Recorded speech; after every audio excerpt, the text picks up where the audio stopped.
Tadeusz Dolenga-Mastovich, polyak yozuvchisi, jurnalist. Tabib kitobi. 20-asr boshlari, Polsha.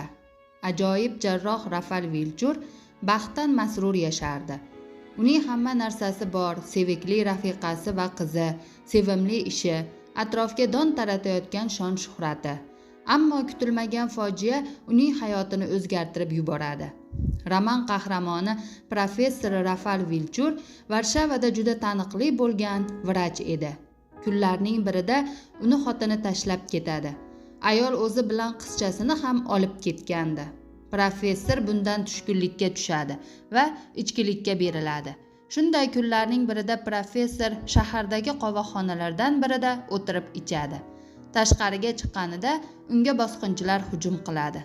Ular professorni do'pposlab hushidan ketkizishadi va pullarini olib ketishadi.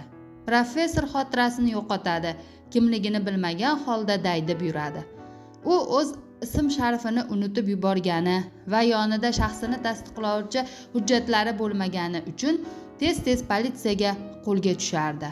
Professorni navbatdagi marta ushlaganda u politsiya idorasidan Antonio Kasiba nomiga berilgan hujjatni o'g'irlab chiqib ketadi va unga o'z suratini yopishtirib oladi. Shu tariqa professor Vilchur Antonio Kasibaga aylanadi. Vilchur shahar va qishloqlar bo'ylab daydib yurar ekan, shu holida qariyb 15 yil o'tib ketadi.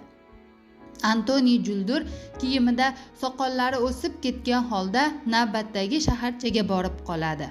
U yerda tegirmonchinikida ishga joylashadi. Vilchurning xotini uydan chiqib ketgandan so'ng ko'p o'tmay vafot etgan.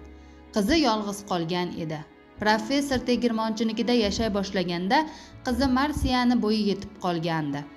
U ham shu shaharchada yashar, savdo do'konlaridan birida sotuvchi bo'lib ishlardi. Antonioga ish bergan tegirmonchining o'g'li bir necha yildan buyon dardmand. U yurolmasdi.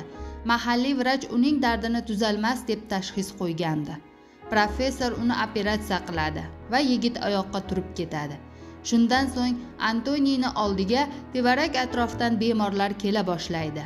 Bu holat mahalliy vrachning g'ashini keltiradi va u politsiyaga arz qiladi.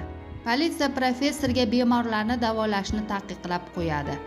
Bu orada aslzodalardan bo'lgan bir yigit professorning qizini sevib qoladi. Qizni boshqa bir ofitsant yigit ham yaxshi ko'rardi. Marisiyaning ko'ngli aslzoda yigitda edi. Yigit qizni mototsiklda sayr qildirib yurganida ofitsant yigit yo'lga g'o'la tashlab qo'yadi va ular avariyaga uchraydi. Yigit yengilroq jarohat oladi. Qizning ahvoli esa og'ir edi. Kitob sizlarni qiziqtirgan bo'lsa, biz kutubxonamizda kutib qolamiz.